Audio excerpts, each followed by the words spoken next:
Hello viewers, Namaskar. I welcome you all to a very special on the new Education Policy 2020. It's a privilege for all of us to have our Honorable Vice Chancellor Professor Nageshwar Rao as the resource speaker for today's session. So I welcome you to this session. Professor Rao is a renowned management teacher. He is known for his educational leadership. At present, he is the Vice Chancellor of Indira Gandhi National Open University. He is in charge of as Director of Indian Institute of Advanced Studies, Simla. Also in charge Director General of Hindi Directorate. He has served as the Vice Chancellor of Uttar Pradesh Rajasi Tandon Open University, also as Vice Chancellor of Uttarakhand Open University, Haldwani. He is a renowned expert in the field of open and distance learning and also online education. His involvement in the framework of NEP 2020 is well known across the country. His leadership acumen has taken IGNOU to new heights in terms of providing equitable and quality higher education both nationally and internationally.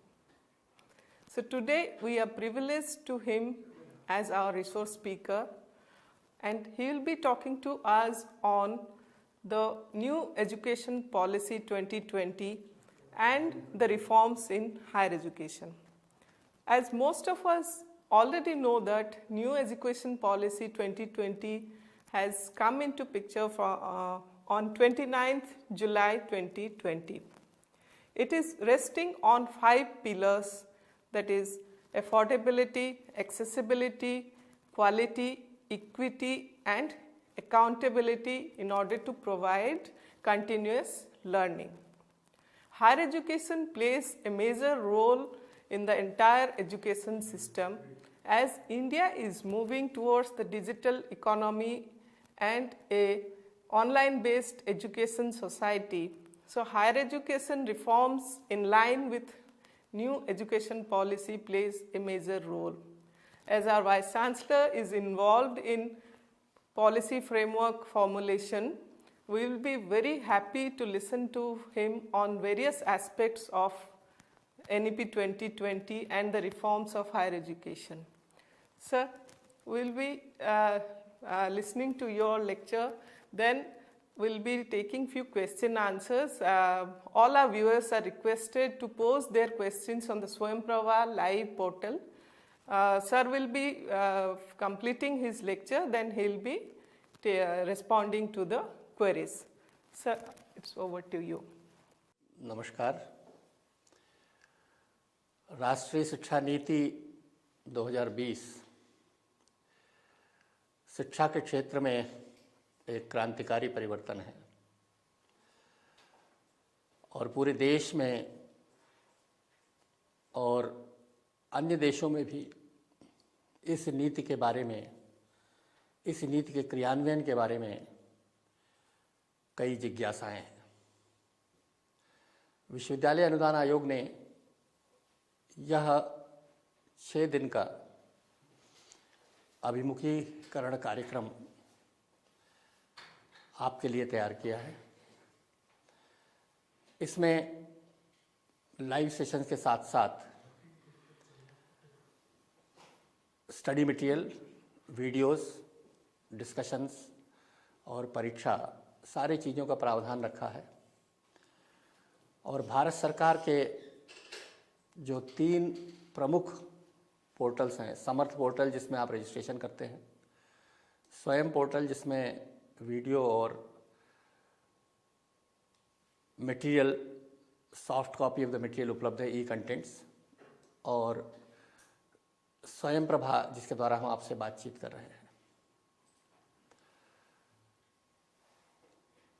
मुख्य रूप से इस बातचीत का आशय यह है कि राष्ट्रीय शिक्षा नीति के क्रियान्वयन में यदि कोई बाधाएं आ रही हों तो उस पर हम लोग बातचीत करें।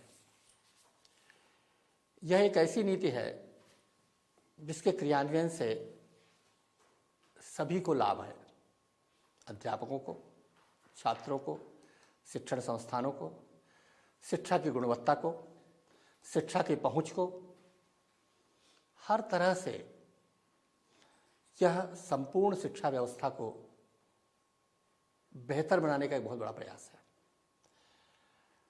इसमें हम सब अपनी अपनी संस्थानों में जाकर के उन प्रयासों को करने का प्रयास कर सकते हैं। अगर आप राष्ट्रीय शिक्षा नीति के कुछ प्रमुख शब्दों की ओर ध्यान दें, ऑनलाइन और डिजिटल एजुकेशन, हमने पहले भी बताया कि ये जो डिजिटल एजुकेशन है इसी का हम लोग प्रयोग कर रहे हैं आज। स्वयं और स्वयं प्रभा, इन दोनों साधनों को भारत सरकार ने 2016 और 17 में शुरू किया था। 2016 में स्वयं और 2017 में स्वयं प्रभा। स्वयं प्रभा के 34 चैनल्स हैं और स्वयं प्लेटफॉर्म पर लगभग 3000 पाठ्यक्रम हैं। ये पाठ्यक्रम 4 क्वाड्रेंट अप्रोच जो म्यूक के हैं उनके आधार पर हैं, यानी ई कंटेंट है, वीडियोज़ हैं, डिस्कशन फोरम है और अंत में इवैल्यूएशन है। इस सुविधा का लाभ आप अपने घर पे बैठकर भी कर सकते हैं। इंटरैक्टिव होने के कारण हम प्रश्न भी अपने पूछ सकते हैं, जिसका जवाब भी आपको देने का प्रयास किया जा रहा है। वैसे तो यह एक महायज्ञ है, इसमें आप और हम एक साथ मिलकर के इनके परिवर्तनों को लागू करने का प्रयास करेंगे। जब हम स्वयं की बात कर रहे हैं, 3000 पाठ्यक्रम उपलब्ध हैं। ये पाठ्यक्रम humanities, social sciences, management, engineering सभी के हैं। और इसमें सबसे बड़ा फ़ायदा यह है कि किसी एक कोर्स को आप रजिस्टर कराइए और इम्तहान दीजिए और उसका क्रेडिट आपको बाद में क्रेडिट ट्रांसफ़र होगा। ये मूलभूत बात है, इसलिए मैं आपको बताना चाहता हूँ, क्योंकि जब अफोर्डेबिलिटी की बात आती है तो ये बहुत ऐसा शैक्षिक प्रयोग है जिसके लाभ हैं। कोर्सेरा की भी बातचीत होती है, उसमें 11 करोड़ लोग जुड़े हुए हैं और हमारे पास इस स्वयं में 3 करोड़ लोग अभी भी जुड़े हुए हैं। और ये जो पाठ्यक्रम है इसको आप करें, निःशुल्क रजिस्ट्रेशन है और डिस्कशन भी कर सकते हैं। कोई एक विषय आप चुन सकते हैं, 2 विषय भी चुन सकते हैं और उनका इम्तहान आपको देना है। एनटीए आपको सर्टिफाई करती है। और नेशनल एजुकेशन पॉलिसी का जो पहला बिंदु है, मल्टी डिसिप्लिनरी फोकस, हम इसको आसानी से इसका प्रयोग कर सकते हैं। क्योंकि जब हम मल्टी डिसिप्लिनरी की बात करते हैं, यानी एक डिसिप्लिन से ज़्यादा डिसिप्लिन, बीए का कोई छात्र है, वो चाहता है फिजिक्स का एक कोर्स पढ़ लें, तो जहाँ वो पढ़ रहा है वहाँ ये संभव नहीं है। वो चाहता है कि अकाउंटिंग का एक कोर्स पढ़ लें जो कॉमर्स में है, बीए के छात्र को ये सुविधा उपलब्ध नहीं है। बीए का छात्र अगर ये चाहता है कि कंप्यूटर्स का एक कोर्स पढ़ लें, ये सुविधा उपलब्ध नहीं है। लेकिन आज स्वयं ने यह अवसर प्रदान किया है कि हम इन किसी भी पाठ्यक्रमों को पढ़ सकते हैं, इम्तहान दे सकते हैं, इम्तहान में पास होकर के इसके क्रेडिट को ट्रांसफ़र भी करा सकते हैं। ये जो क्रेडिट शब्द है, ये इस संपूर्ण राष्ट्रीय शिक्षा नीति का मूल है। अभी पिछले माह national council for vocational education and training ने नेशनल क्रेडिट फ्रेमवर्क का एक ड्राफ्ट आप सबके सम्मुख प्रस्तुत किया था, जिसमें आपसे अपेक्षा की गई थी कि आप इसमें अपने विचार अभिव्यक्त करें, जिससे उसका अंतिम रूप दिया जा सके। क्रेडिट मतलब कोर्स आधारित 10 घंटे, 15 घंटे, 20 घंटे का एक पाठ्यक्रम है जिसको आप पढ़ें, पास हों और उसका परिणाम आपके साथ रहेगा। पढ़ने का माध्यम बहुत आसान है, स्वयं प्रभा। ये जो चैनल पे हम बातचीत कर रहे हैं ये बाद में यूट्यूब पे भी उपलब्ध हो जाएगा। आपकी सुविधा अनुसार एफोर्डेबल, चूँकि संपूर्ण जो 5 या 6 दिन की हम लोग से बातचीत हो रही है ये भी निःशुल्क है और ये ज्ञान का आदान प्रदान है। और आपको अपने संस्थानों में इन अभिनव प्रयोगों को करना है। अगर आपको बीए के कोर्स को मल्टीडिसिप्लिनरी बनाना है और आपने सोच रखा है कि हमें कंप्यूटर का एक कोर्स शामिल करना है, एक कोर्स कॉमर्स का शामिल करना है, एक कोर्स फिजिक्स का शामिल करना है, एक कोर्स जियोलॉजी का शामिल करना है, अगर आपका विवेक ये कहता है कि ये सब आपके बीए के पाठ्यक्रम को मल्टीडिसिप्लिनरी बनाने में मदद करेगा, तो आप किसी का इंतजार मत करिए। केवल बच्चों से कहिए कि वो स्वयं अपने भारत सरकार का पोर्टल है उसमें रजिस्ट्रेशन कराएं। एक कोर्स का, 2 कोर्स का फ्री रजिस्ट्रेशन है। 3 करोड़ से ज़्यादा लोगों ने रजिस्ट्रेशन करा रखा है। 4 क्वाड्रेंट अप्रोच है और उसके बाद डिस्कशन करें और अंत में इम्तहान दे करके, ऑब्जेक्टिव टाइप इम्तहान होते हैं, अगर पास हो गए तो क्रेडिट ट्रांसफर हो जाएगा। पास बहुत लोग होते हैं। उम्र का कोई बंधन नहीं है, एजुकेशनल क्वालिफिकेशंस कोई बंधन नहीं है।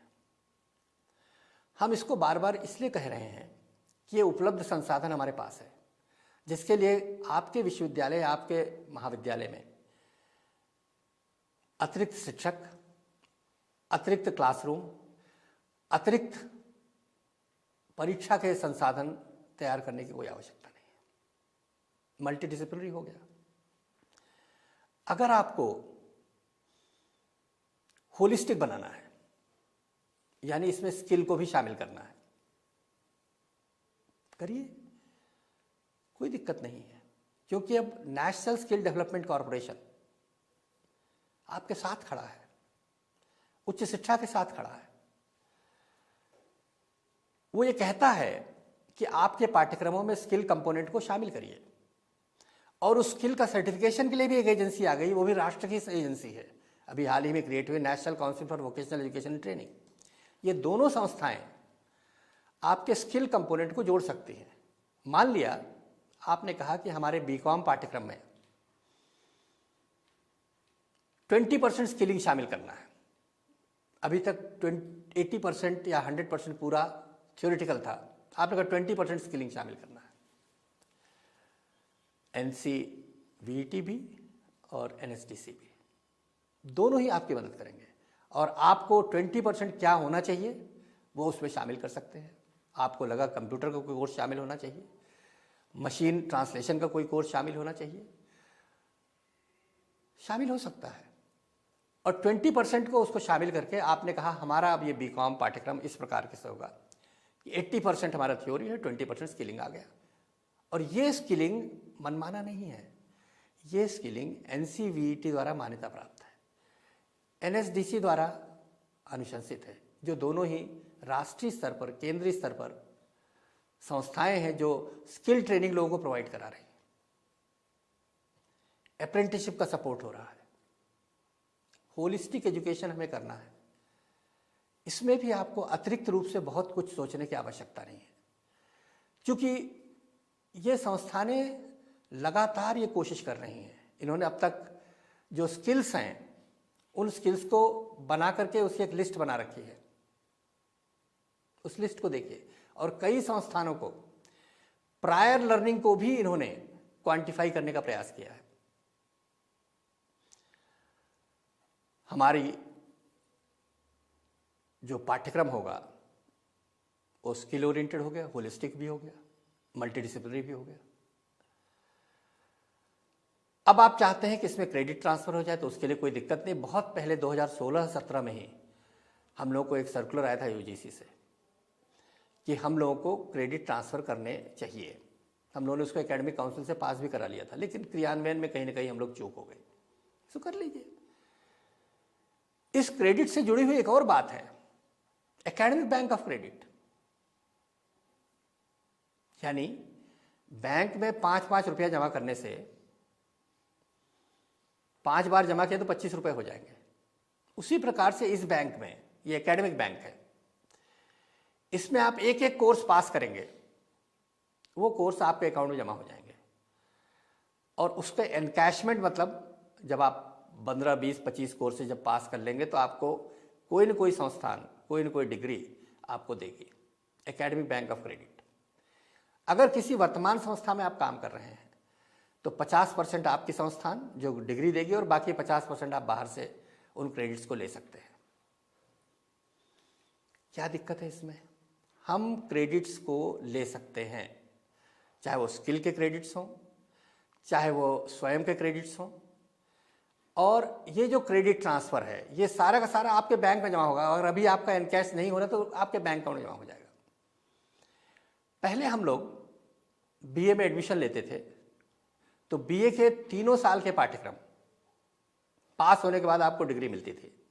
अगर 20 पाठ्यक्रम है तो 18 पाठ्यक्रम पास हो गए, बाकी 2 आप पास नहीं हो पाए, तो आपका सारा का सारा प्रयास बेकार हो जाता था। लेकिन अभी ऐसा नहीं है। 18 आपने पास कर लिए हैं तो 18 आपके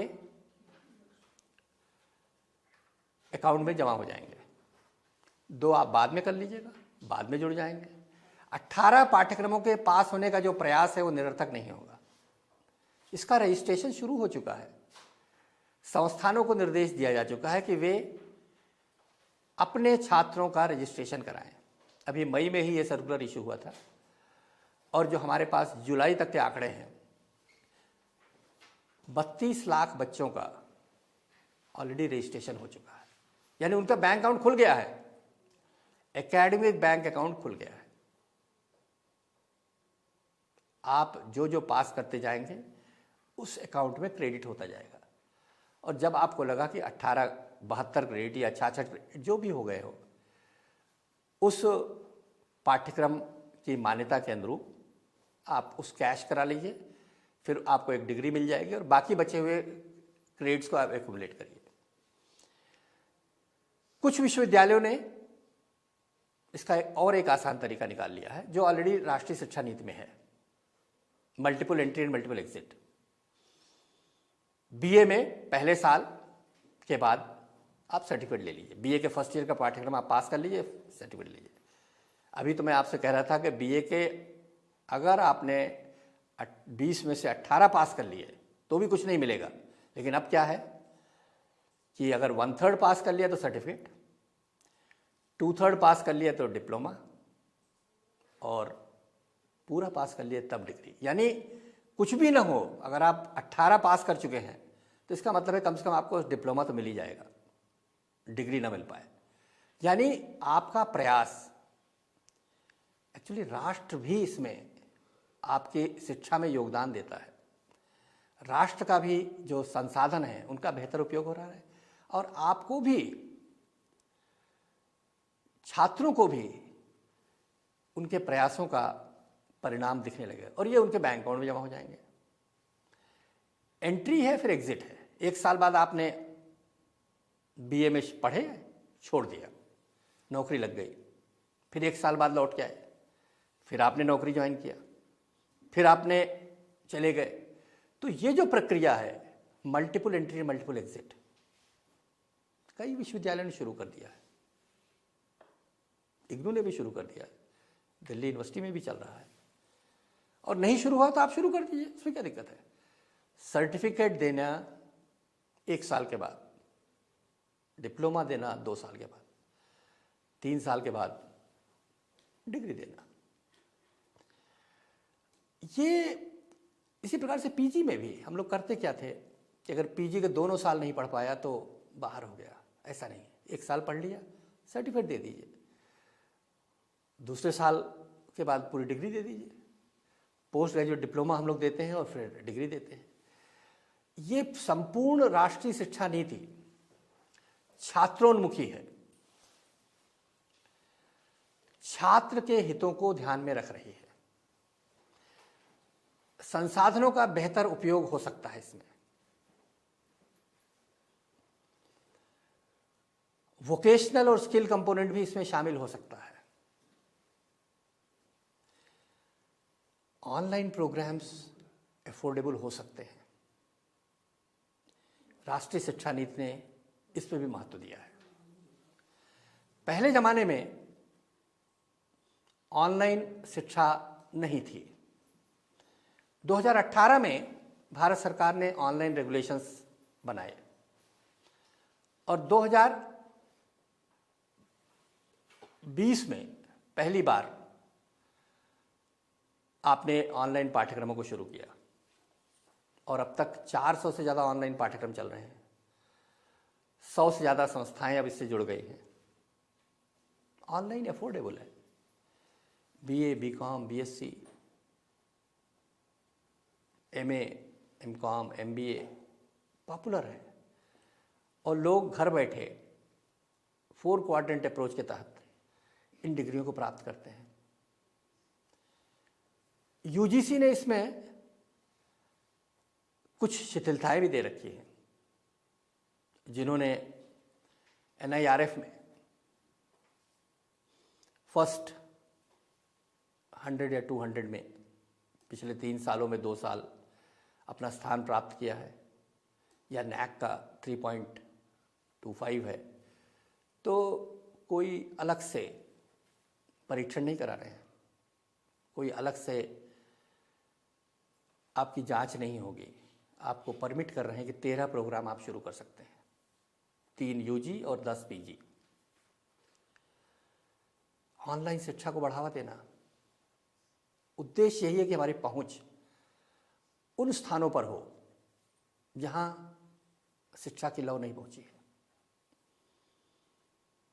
और यहीं पर राष्ट्रीय शिक्षा नीति ने एक और बात कही है, विदेशों में हमारी पहुंच।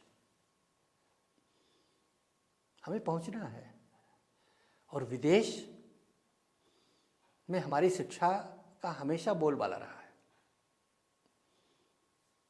हमारी शिक्षा के महत्व को विदेशों में पहचाना गया है। ऑनलाइन होंगे तो अपने आप ही विदेश में पहुंच जाएंगे। कई विश्वविद्यालयों ने अंतर्राष्ट्रीय प्रकोष्ठ बना रखे हैं अंतर्राष्ट्रीय छात्रों के लिए, और लगातार विदेश से जुड़ने वाले छात्रों की संख्या ऑनलाइन, हमारे कैंपस भी बाहर जा रहे हैं, ऑफलाइन भी विदेशों में उच्च शिक्षा के अवसर उपलब्ध करा रहे हैं। क्योंकि हमारे भारतीय कई देशों में हैं और वो चाहते हैं कि भारत की शिक्षा उनको मिले। उस उद्देश्य को पूरा करने के लिए भी हम लोग लगातार इस प्रक्रिया में सहभागी हो सकते हैं। बहुत से देश चाहते हैं कि जिस प्रकार की छात्रोन्मुखी, होलिस्टिक, मल्टीडिसिप्लिनरी, वोकेशनल एजुकेशन हम लोग उपलब्ध करा रहे हैं, ये उन तक भी पहुंचे। और लगातार इस दिशा में भी हमारे परिणाम सुखद रहे हैं।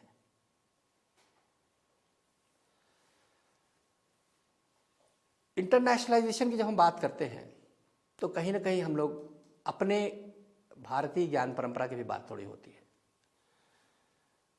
हमारे जो विदेश में डायस्पोरा है वो भारत के बारे में जानना चाहते हैं, भारत की संस्कृति, भारत की विधाएं, उनको हम किस प्रकार से उन तक पहुंचाएं। और शिक्षा एक बहुत बड़ा माध्यम है और ऑनलाइन एजुकेशन तो बहुत बड़ा माध्यम है। इसीलिए कई संस्थानों ने ज्योतिष, कालगणना, वैदिक मैथमेटिक्स, वेद विज्ञान, भारतीय संस्कृति, भारतीय परिवेश, संगीत, कला इत्यादि क्षेत्रों में अपने ज्ञान को विदेशों तक पहुंचाने का प्रयास किया है।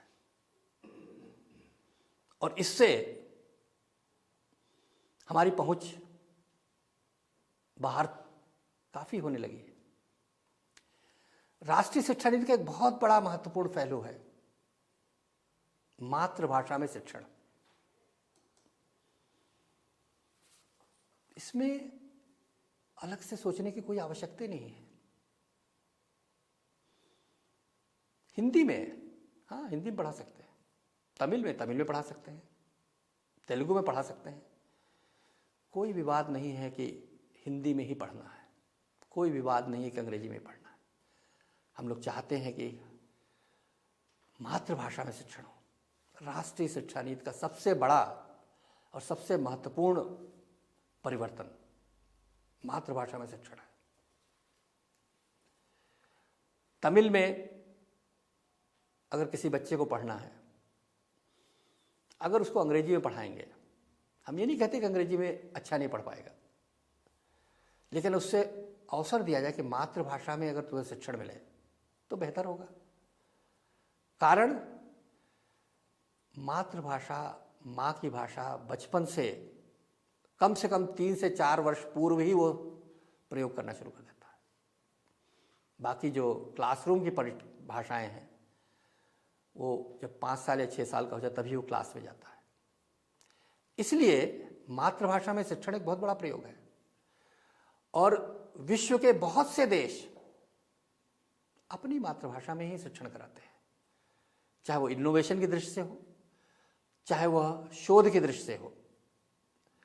दोनों ही दृष्टि से अच्छे वैज्ञानिक बनना है, अच्छे शिक्षक बनना है, अच्छे प्रशासक बनना है, मातृभाषा में शिक्षण निश्चित रूप से लाभकारी होता है। भारत सरकार लगातार प्रयास कर रही है कि मातृभाषा में शिक्षण को बढ़ावा मिले। अभी हाल ही में आपने सुना होगा कि मध्य प्रदेश में MBBS,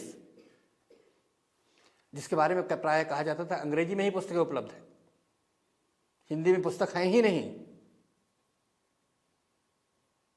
सारे किताब खाली हिंदी में नहीं मातृभाषा में उपलब्ध कराई गई। मातृभाषा में पढ़िए। AICTE ने इंजीनियरिंग के बुक्स को मातृभाषा में उपलब्ध कराया, पहले साल के अब दूसरे साल के उपलब्ध करा रहे हैं। मातृभाषा में पुस्तक हम लोग लिख सकते हैं, हम लोग पढ़ा सकते हैं। इंदिरा गांधी राष्ट्रीय मुक्त विश्वविद्यालय ने एक प्रयोग किया था 6 जनवरी से, जो BA सोशल साइंसेस के सब्जेक्ट्स हैं, हिस्ट्री है, सोशोलॉजी है, पॉलिटिकल साइंस है, पब्लिक एडमिनिस्ट्रेशन है, इकोनॉमिक्स है, इनको तमिल, तेलुगु, मलयालम, गुजराती, मराठी, पंजाबी, असमीस में पढ़ाने का प्रयास शुरू कर दिया।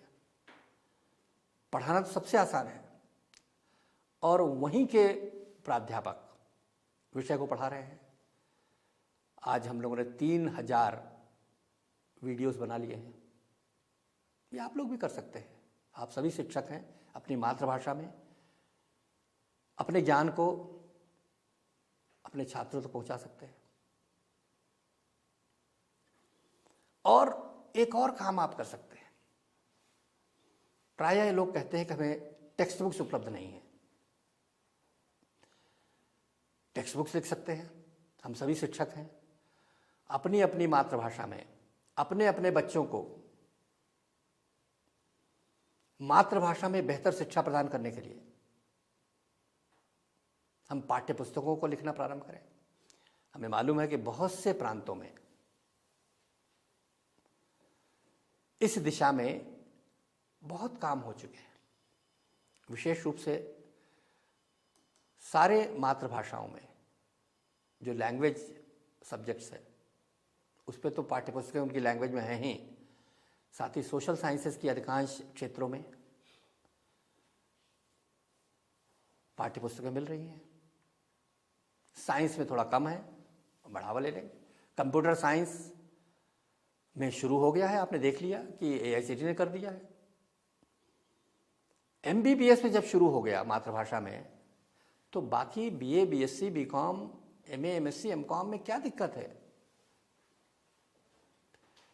जब हम सबको ये पता है कि मातृभाषा में शिक्षण से बौद्धिक विकास बेहतर होता है, हम चीज़ों को बहुत अच्छी तरह से समझ सकते हैं। हमारी तर्क शक्ति, हमारी शोध करने की जो क्षमता या नव प्रवर्तन, इनोवेशंस करने का जो प्रयास है, ये हमें बेहतर परिणाम देगा। हम क्यों ना करें? अगर हम 15 लाख शिक्षक हैं, हम अगर संकल्पित हो जाएं अपने अपने क्षेत्र में, अपने अपने प्रदेश में, तमिल, तेलुगु, मलयालम, गुजराती, मराठी, उर्दू, हिंदी, असमीज में पाठ्यपुस्तकें लिखेंगे, तो हमारा शिक्षण मातृभाषा में होना शुरू हो जाएगा। बच्चों को किताबें मिल जाएंगी, हम पढ़ाना शुरू कर देंगे। राष्ट्रीय शिक्षा नीति इनोवेशंस को बढ़ावा देती है, नव प्रवर्तन। ये क्या है? ये हमारे मस्तिष्क की शक्ति है। हमारी संपूर्ण शिक्षण व्यवस्था आज हमारी तर्क शक्ति को आगे बढ़ाती है, लेकिन कल्पना शक्ति को नहीं। और जब हम इनोवेशन की बात करते हैं तो तर्क शक्ति और कल्पना शक्ति दोनों का बेहतर समन्वय होना चाहिए, जो हमारे मस्तिष्क के दोनों हिस्सों में उपलब्ध है। बायां तर्क, दाहिना कल्पना, दोनों की आवश्यकता है। इमेजिनेशन की बहुत आवश्यकता है। इनोवेशंस अगर आप देखेंगे, अधिकांश देशों में इनोवेशंस साइंटिफिक रिसर्च को प्रमोट करते हैं, नई चीज़ों के, नई प्रक्रियाओं को बेहतर बनाते हैं। हम एंटरप्रेन्योर्स बना सकते हैं। हमें करना कुछ नहीं है, केवल तर्क शक्ति के साथ साथ कल्पना शक्ति को भी प्रोत्साहित करना चाहिए। कला, संगीत, साहित्य, ये ऐसे विषय हैं।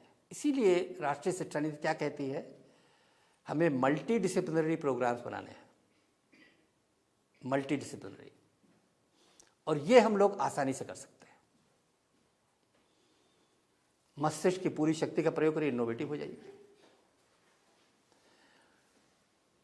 अगर आप देखें, हमने जो अब तक बातचीत किया है, ये बातचीत हम सब के लिए बहुत प्रासंगिक है।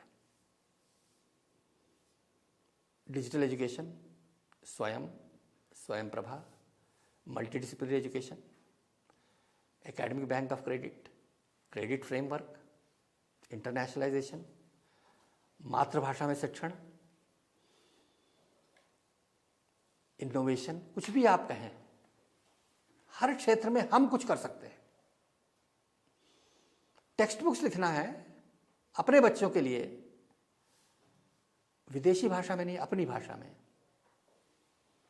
हम अपना योगदान दे सकते हैं। यही इस प्रकार की शिक्षा नीति का सार है। हम पूरे प्रोग्राम के पर विचार न करके हम पाठ्यक्रम आधारित शिक्षा दे रहे हैं, और ये प्रक्रिया हमारे यहाँ 2016 से चल रही है, कोई नया नहीं है, और इसको हम लोगों को आगे बढ़ाना है। हमने आपको एक राष्ट्रीय शिक्षा नीति का ओवरव्यू दिया है। इसमें कैपेसिटी बिल्डिंग की भी बात है। अपने आप हो जाए कैपेसिटी बिल्डिंग, लेकिन हम अपने मस्तिष्क को खुला रखें। छात्र केंद्रित, शिक्षक के को बेहतर अवसर प्रदान करने वाली इस राष्ट्रीय शिक्षा नीति को हम लोग अपने स्तर पर, अपने विश्वविद्यालय, अपने महाविद्यालय, जहाँ कहीं भी संभव हो, उसमें आगे बढ़ाने का प्रयास करें। आज ही हमने देखा, एक कार्यक्रम था सुबह, वैदिक गणित में 7 दिन की फैकल्टी डेवलपमेंट प्रोग्राम। संभव है, अब सब संभव हो रहा है, क्योंकि हमने अपनी सोच को बढ़ावा दिया है। भारतीय ज्ञान परंपरा हमारे पास है। पाश्चात्य का भी कोई चीज़ हो, उसको भी हम शामिल करेंगे, कोई दिक्कत नहीं, क्योंकि शिक्षा उन्मुक्त हो रही है, हमारे मस्तिष्क की शक्ति को बढ़ा रही है। आप सब इस राष्ट्र के अभियान में सहभागी बने। बहुत बहुत धन्यवाद, बहुत बहुत आभार।